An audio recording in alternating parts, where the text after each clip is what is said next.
जय गुरु जी। शुक्राना गुरु जी।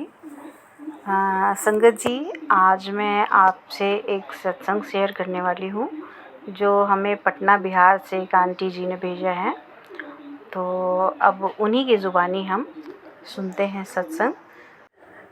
ओम नमः शिवाय। शिवजी सदा सहाय। ओम नमः शिवाय। गुरु जी सदा सहाय। नमस्ते संगत जी।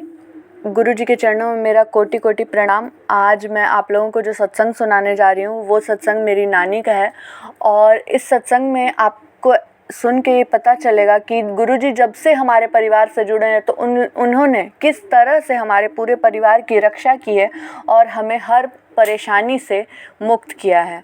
तो अभी मैं जो नानी जी का सत्संग सुनाने जा रही हूँ, इस सत्संग को उन्होंने मुझे भेजा था और जिस तरह से उन्होंने ये सत्संग भेजा है मैं अब आपको उसी तरह से बताने वाली हूँ।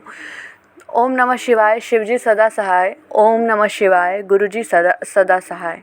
जय गुरु जी। संगत जी, तो मैं आपको आज ये सत्संग सुनाने जा रही हूँ।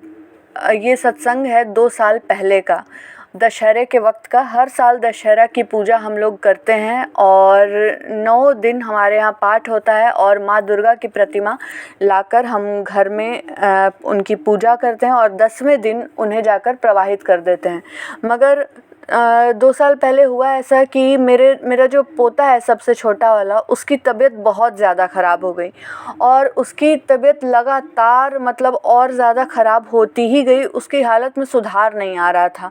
हम लोगों ने बहुत कुछ किया, नहीं सुधार आ रहा था। फिर 10वें दिन माता दुर्गा की पूजा के हम लोग जा रहे थे प्रवाहित करने उनकी प्रतिमा। उस वक्त ऐसा हुआ कि गाड़ी में हम लोग माँ को लेकर जा रहे हैं और रास्ते में जो है पोता है मेरा, वो कह रहा है कि दादी माँ मुझे सोने दो, क्योंकि लगातार उसकी जो हार्ट बीट है वो एकदम कम होती जा रही थी और उसकी हार्ट बीट ऑक्सीमीटर में चेक करने के बाद 60 हो गई थी और उससे भी नीचे हो जाने लगी थी और वो लगातार एकदम सुस्त पड़ गया था और कह रहा था दादी माँ मुझे सोने दो, मम्मा मुझे सोने दो। और हम लोग बोल रहे थे कि नहीं बाबू मत सो और अब हम लोग तुरंत ही घर चलेंगे। लेकिन उसकी हालत में सुधार बिल्कुल भी नहीं आ रहा था। हम लोग बहुत ही परेशान हो गए। माँ की प्रतिमा को प्रवाहित करने के बाद हम लोग घर भी नहीं आ पाए और सीधे लेके उसे हम लोग दुर्गापुर के एक हॉस्पिटल में पहुँचे और वहाँ पे उसका इलाज शुरू हुआ।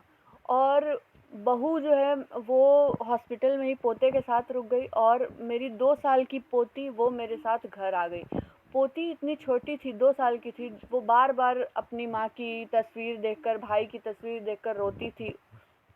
उसे संभालना भी बहुत मुश्किल हो गया था और पोते की जो तबीयत ख़राब हुई उसे ठीक होने में भी बहुत समय लग गया। लगभग 5 दिन वो हॉस्पिटल में रहा। ऑक्सीजन का पाइप उसे लगा हुआ रहा उस दौरान और लगभग 9 लाख का इंजेक्शन तक उसे लग गया। संगत जी, मतलब हम लोग बहुत ही परेशान थे, मतलब रो रहे थे हम लोग कि गुरुजी बस कैसे भी उसे ठीक कर दीजिए।